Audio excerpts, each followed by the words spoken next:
Hello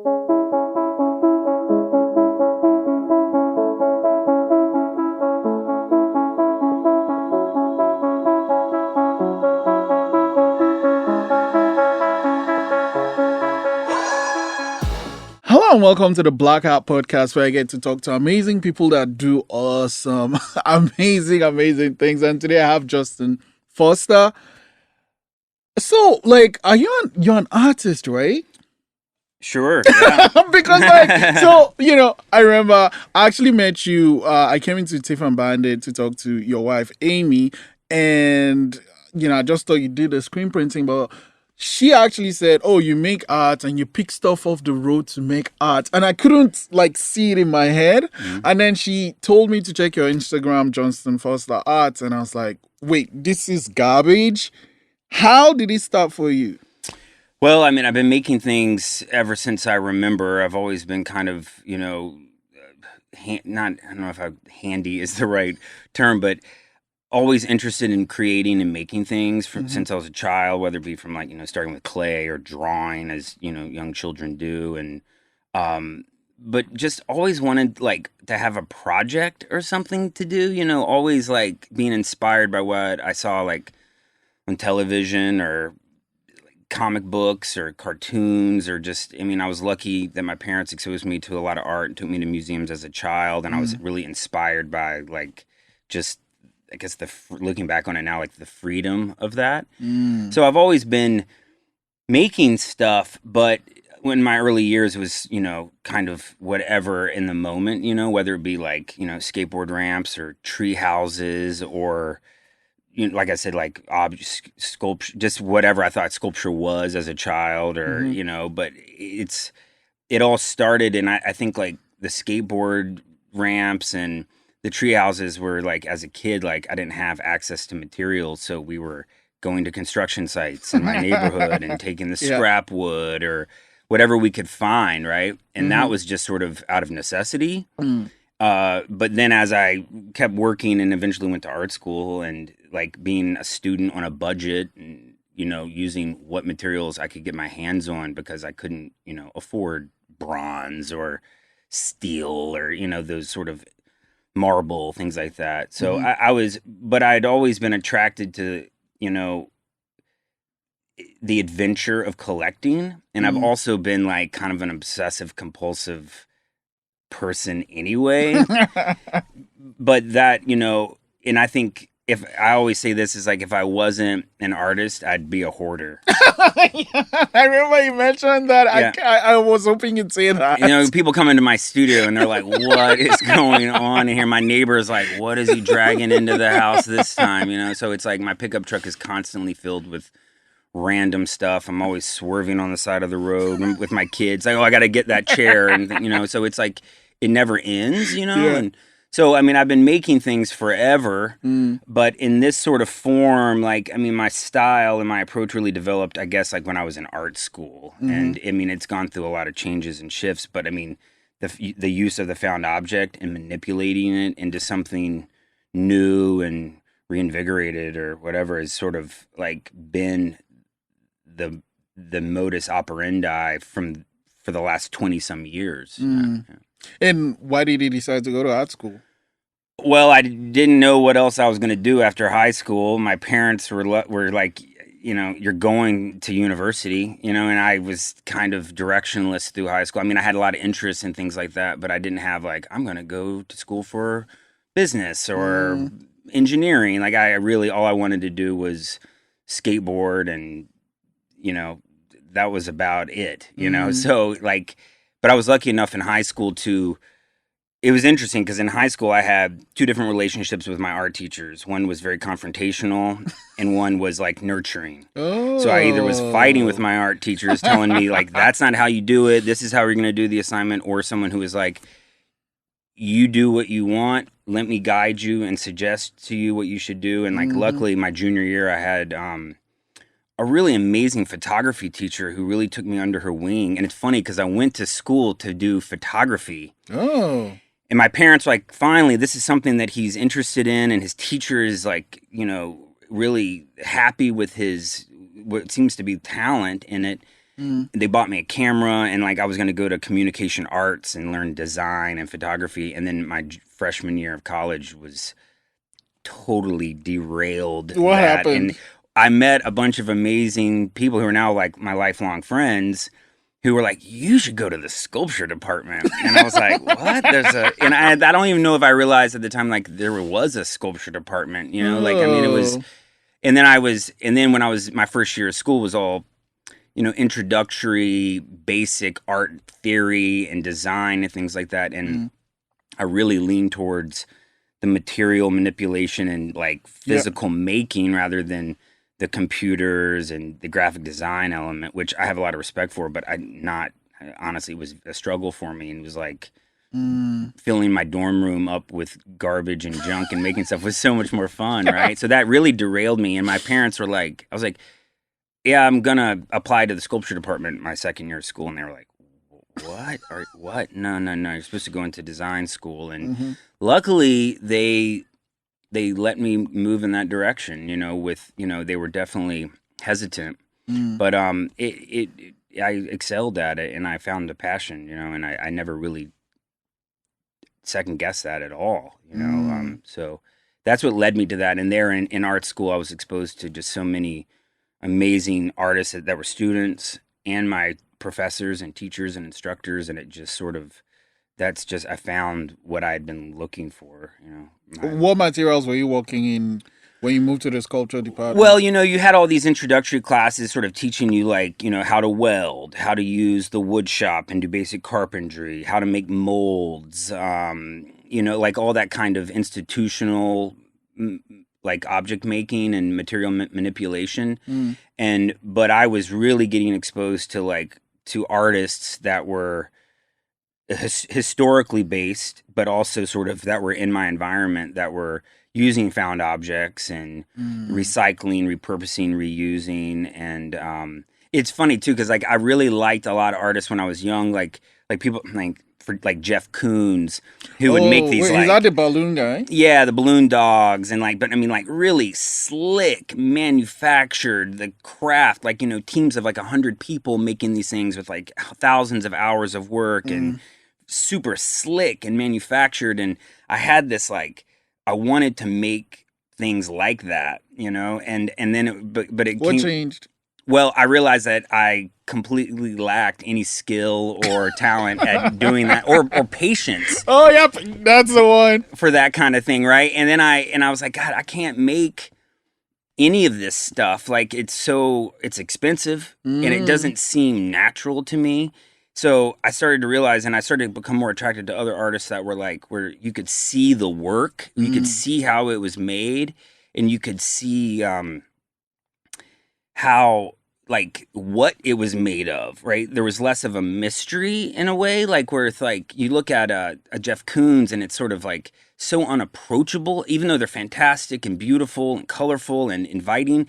They're kind of like, it's like staring at a Lamborghini. It's like, I'll never own a Lamborghini, and like, why should I even like set my goal in that? Like let's do something. I mean, not to keep my standards low or my goals low, but it was more like, what can I do that's more accessible and more personal in a way? Because I couldn't, I'm not going to have he has the facilities, and I use him as an example because he's this iconic sort of expensive, production-based artist, right? But I just realized that I was starting to get more attracted to artists where you could see the work and you could relate to the materials more, and you could things that were in your everyday environment, and it seemed more personal and more sincere to me, and so I think that's where it went in that direction. And it was, I think that transformation where I kind of,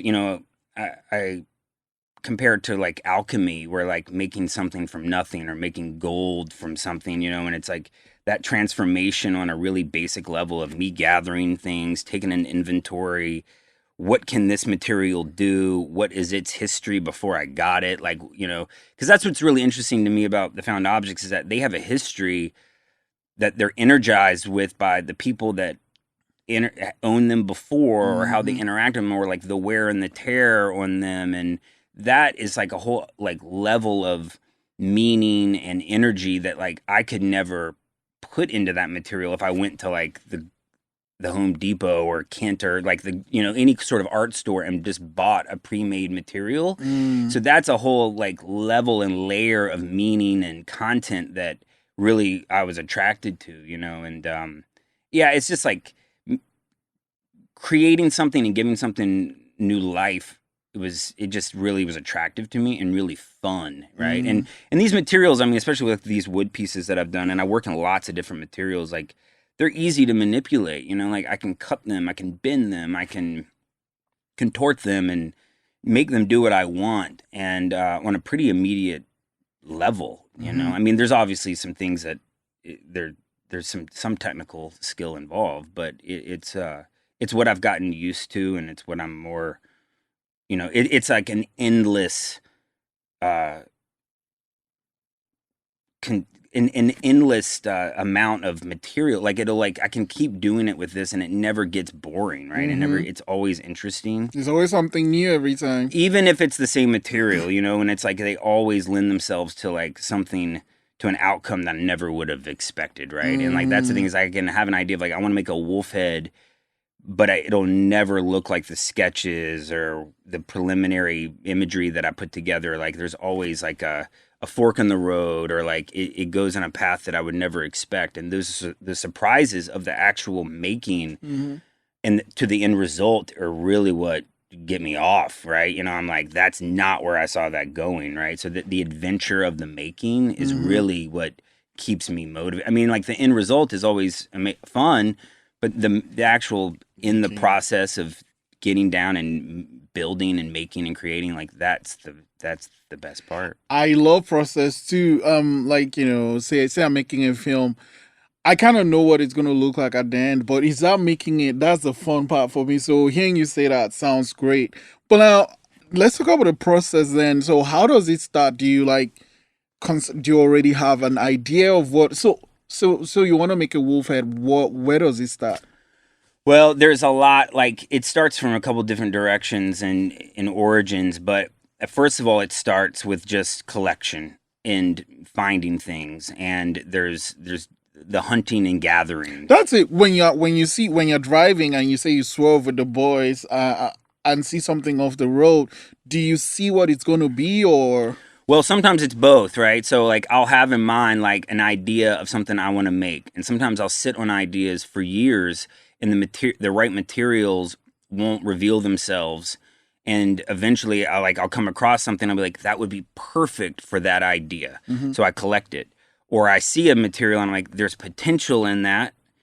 I don't know what that potential is, but let's get it anyway, and we'll see what happens later. At what point do you now know, okay, it's ready to start building? Yeah, well, I mean, whenever there's like an impulse or a project or the time available to work, and I'll say like, okay, well, what do I want to do? What's my idea, and what do I have here to work with? And sometimes it'll be like, well, what can, look at all these materials I've gathered. What can I do with them? Or okay, I want to make a wolf.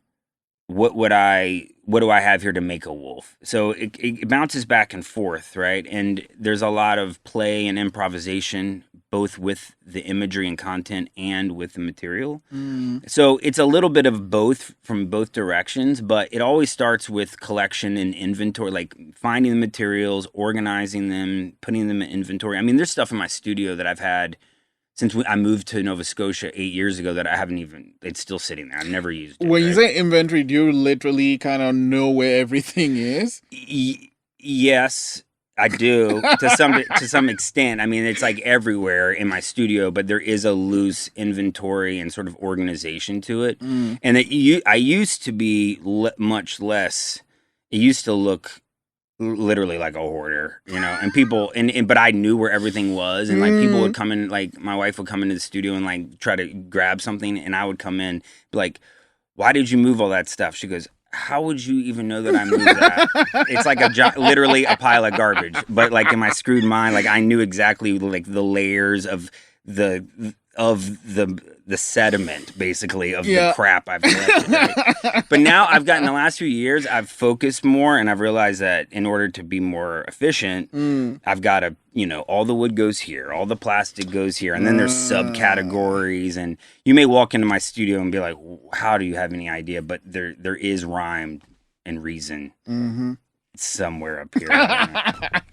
So, do you draw what it's gonna be at the end, or? Well, I'm not, honestly, I wish I drew more. I'm not much of a drawer. I used to work in sketchbooks a lot more and just sort of get random ideas down. But the work I do now, it takes so much, it really is very labor intensive and time consuming that I have to choose which ideas I want to work on. And it's like, if I'm lucky, I can make 5 or 6 sculptures a year. That's it. But it is really intricate anyway.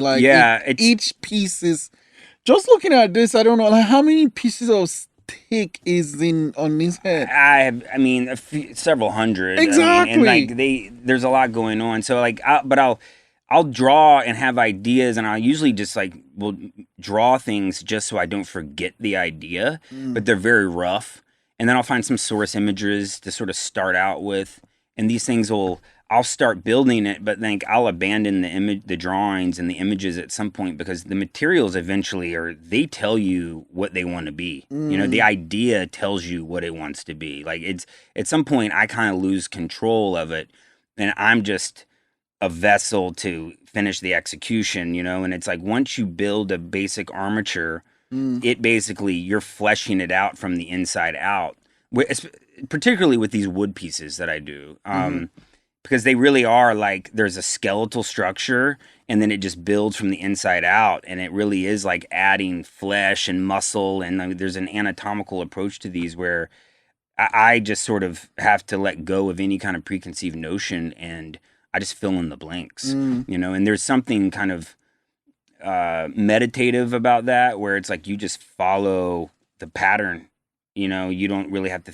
there's a lot of thinking, and there isn't a lot of thinking, but these pieces are really weird because you have to, I'll go out and I'll work in my shop for 3 hours, and I only attach 5 or 6 pieces if I'm lucky to it, because because I have this crazy inventory of wood, different sizes, different shapes, different colors, and I have to be does it fit? No. Does this fit? No. And it's and then I have to trim it and cut it and fit it, and this piece in particular, some of these wood pieces, they go very fast, they're very quick, but then with this one, it was just so dense and layered that it really took me 3 times as long as I had expected, but I'm really happy with the result. It looks amazing.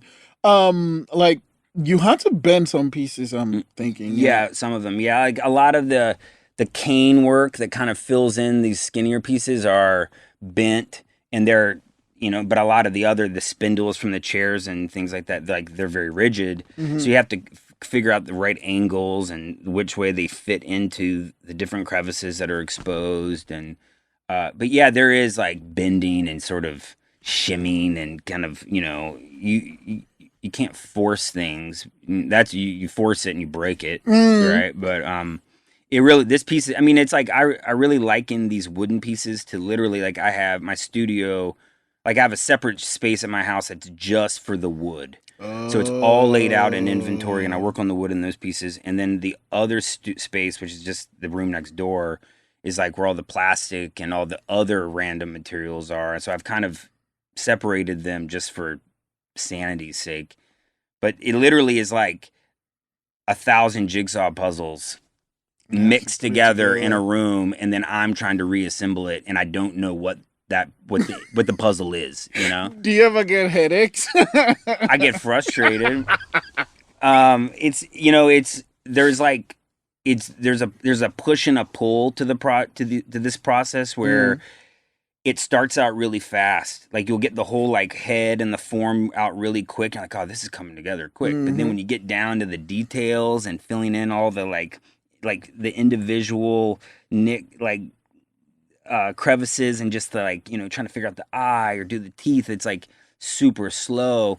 And but when you find that right piece that fills that you didn't know you were looking for, and it fits in, and it pops out and really gives the piece even more life, like the payoff is amazing, right? You know, and there's an energy to that it's worth the patience and the wait and sort of the push and pull and the battle of trying to find the right one.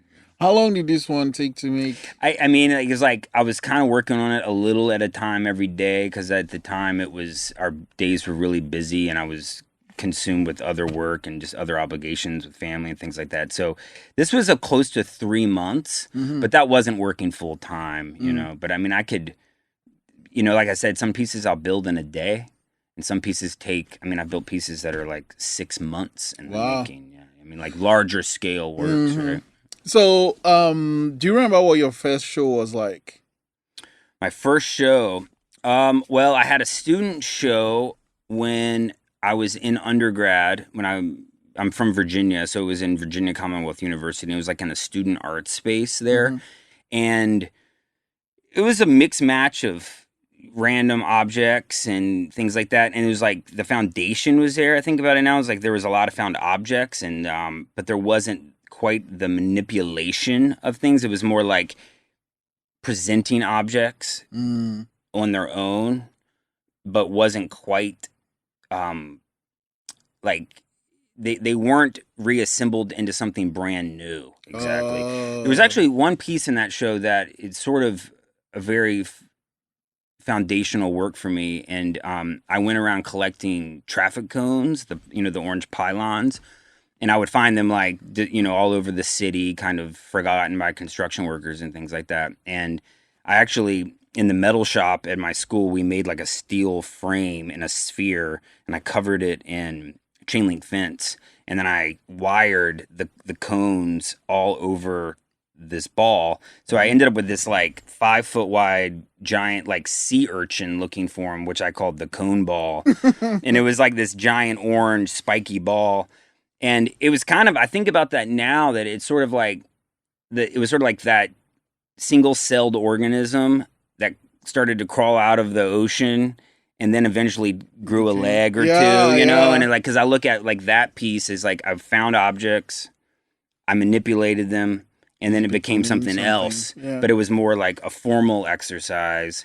And that piece was really cool too, because I could like take it up on a hill and like roll it down hills, and it was durable and sturdy, right? Yeah. But it was like this fun interactive thing, and I had nowhere to put it, so I just kept it in my pickup truck, and I would drive around town, and people were like, "What?" This giant orange spiky ball, and it was kind of like this local celebrity thing, and people knew it. And I had it in front of my house for a while, and people tried to like drunkenly, "I'm gonna roll this home," and they would be like, not even halfway down the block because they give up because it was so heavy. Heavy. But that was like the basic level. I was like, wow, like a material, I changed it, I made it into something else. And now I look at the new work, and it's like the same process, but it's much more elegant and much more like there's more purpose and content in it, and more like, I'm more nuanced, I think. I've slowly gotten better at making things, you know, like it's funny because a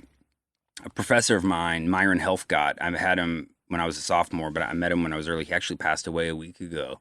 And it was tragic. He was an older gentleman, but he said to me once, he said, "You know, Foster, you've got really good ideas, but you can't make anything worth a shit." And it was like the best advice I ever had, right? He was such a jerk, right? But I remember that always stuck with me, and I was like, I've got to learn to make things better. And I'm still like, I'm not really a very good craftsman. Like, I'm not like a skilled technician at all. But what I've done is I've taken the materials, and I've like learned how to manipulate them my way. You know, like lots of people collect things and make stuff out of it. That's nothing new. I haven't reinvented the wheel by any means, but you know, I've had assistants in the past when I had a crunch or had to get a deadline done. I'm like, okay, here's your drill, here's the material, screw these onto there, and they can't do it, and it's not their fault. It's just that I've figured out the right way. Like only my hand can do these things, you know. And it's like that's just through trial and error and repeat, you know. And wow. So how about the very like Okay, no, I know what I'm gonna ask. Do you have a favorite type of material you prefer working with, like wood, plastic, Well, it changes, like, I mean, I guess in a general sense, it's the found object because it's just number one, the that adventure I spoke of like the actual finding and collecting is Mm-hmm. just like that's finding stuff that you're excited about. Like you feel like you're getting accomplishing something. You trick your brain and like, wow, I'm actually getting work done by not trying. So finding things is really fun because there's that adventure aspect to it and looking for things and sort of being surprised by what you find on just a Mm, random excursion or walk around the block, yeah, yeah. Um, but I like things that I can, like, I'm not much of a welder. I don't cast metals like bronze or aluminum. Like, I'm not, like, I don't carve marble. Like, it's not something I'm not interested in, right? But Mm, I like things that are accessible mm-hmm. and I like things that I can manipulate and alter pretty easily, like I can, with just a drill, a small handsaw or jigsaw blade or, uh, you know, basic hand tools, I can do all this work, so I can travel with a small toolbox and get a lot out of it. So it's accessible is what I would like. That's the kind of materials I like. Mm-hmm. But I mean, I really, I've kind of broken the work down lately. It's like there's these wood pieces and then there's the plastic works, which are more like plastics and rubbers and just randoms, but there's like, scrap metal that I use.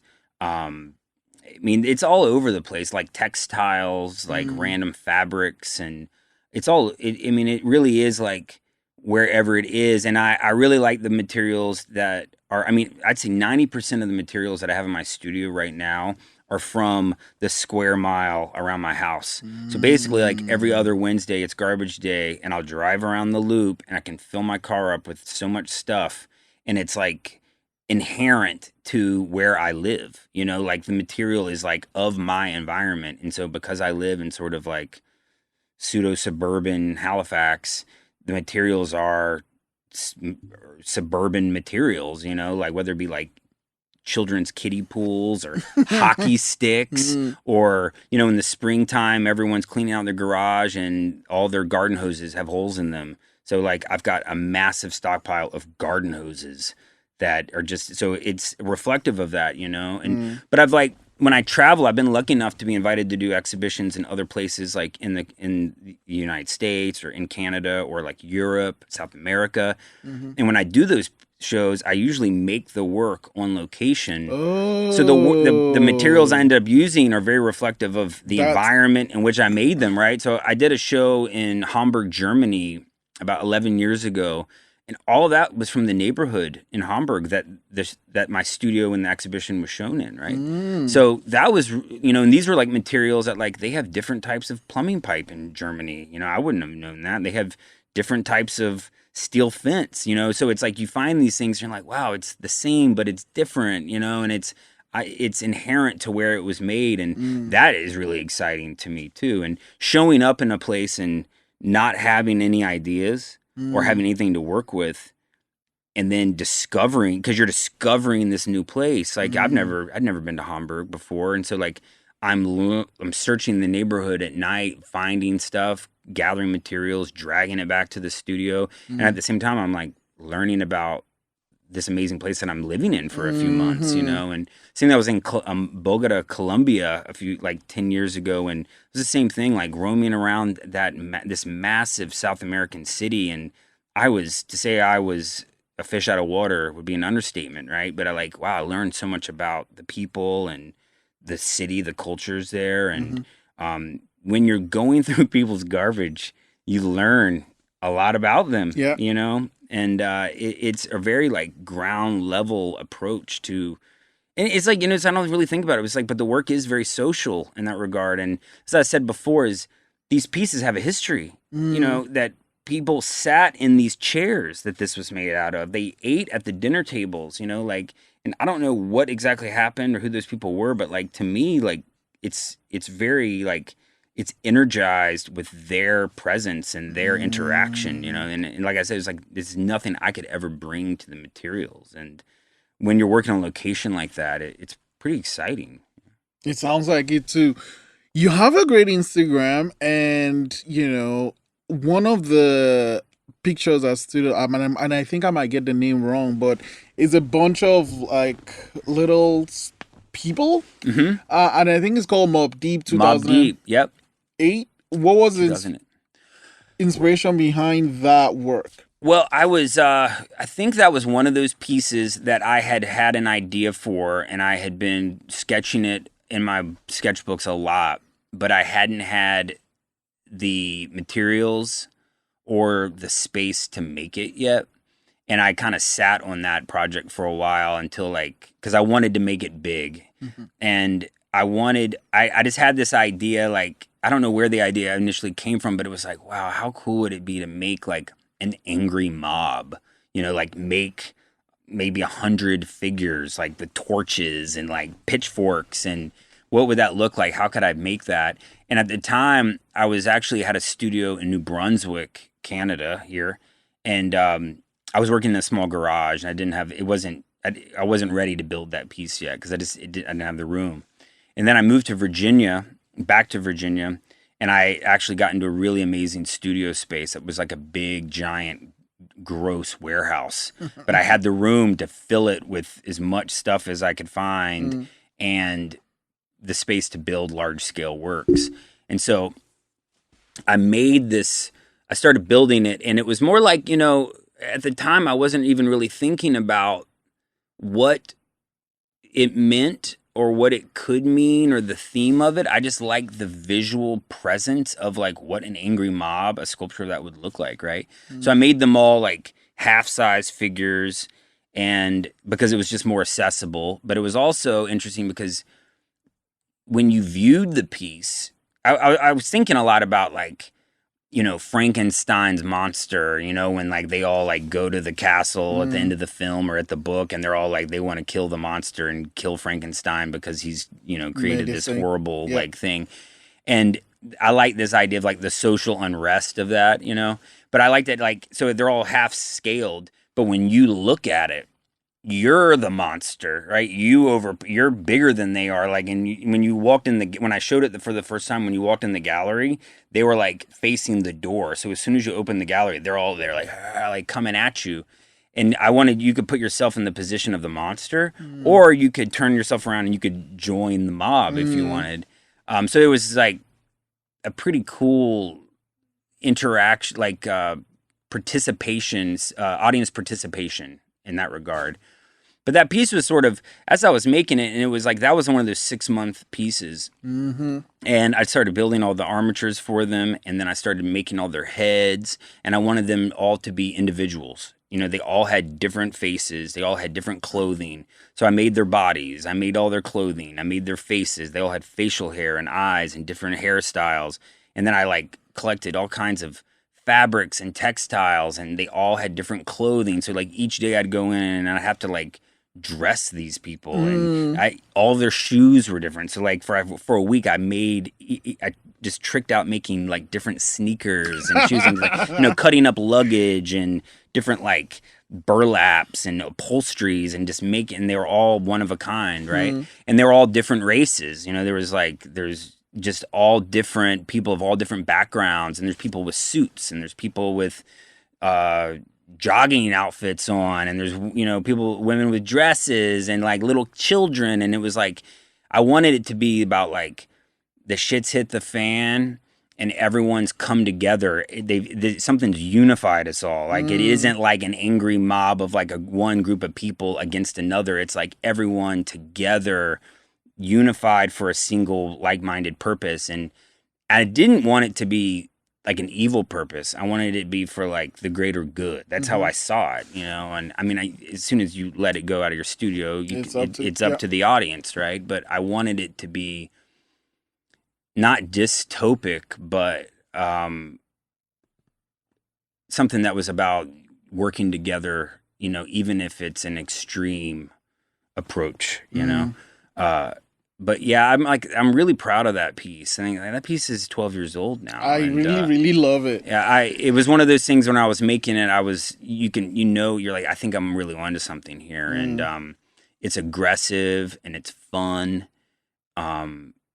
it's got content and meaning, but it's not didactic. I don't think it's like telling you one fixed thing. Like it's Yeah. open to interpretation. It's up to you to see what you want to see. Yeah.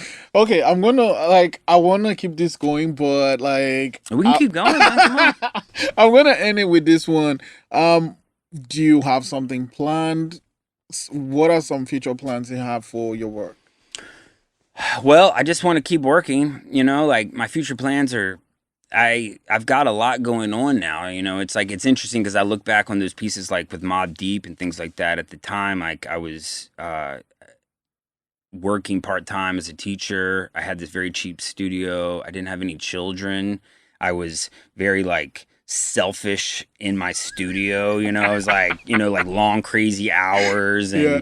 like very obsessive and compulsive about like working, like I mean that's when those big things were made because I was just sort of I had undivided attention in that way. Mm-hmm. And now I'm like I'm a father, I'm a husband, I'm like helping to run a business now and I'm still working in my studio, but my time is divided in really good ways, so I have to be smart about how I work and when I work, but I've got other things that I enjoy doing besides being in the studio all the time. And I think sometimes like having that time divided is very productive because when I'm in the studio, I'm grateful for it instead of being resentful, But as far as like plans, I just want to keep making, like I used to have these kind of like grand ideas of like, I want to have a show there and I want to build these giant things. And now I just feel like I try to feel as grateful and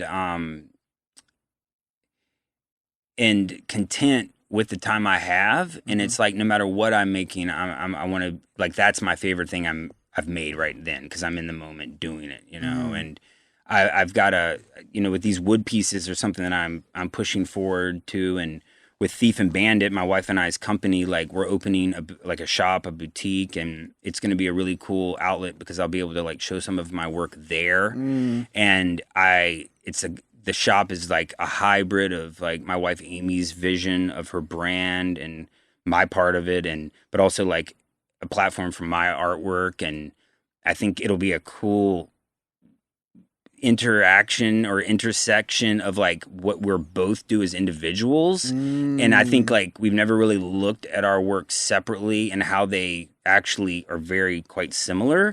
So I think the shop is going to be a really cool like look into both of us as like separately and as one, so that's kind of what I am working at. And like, I'm lucky enough to have people are like, every few months it's like, hey, we'd love a piece for a group show and we'd love you to be part of this or something like that. And it's like, it's enough to keep me busy and get done like my other obligations and interests, So I'm like, a lot of times I'm just sort of like, okay, I've been invited to do this. Like, what can I make for it? And I mean, I'm not one of those, I know this is a bad thing to say, but I'm not one of those 5-year plan guys, like I'm kind of like, by the seat of my pants and like I want to be surprised and like I like and it's like it's kind of bad, but it's like keep your expectations low and you're always going to be happy because it's going to come out right, like and I don't want to be like completely like that sort of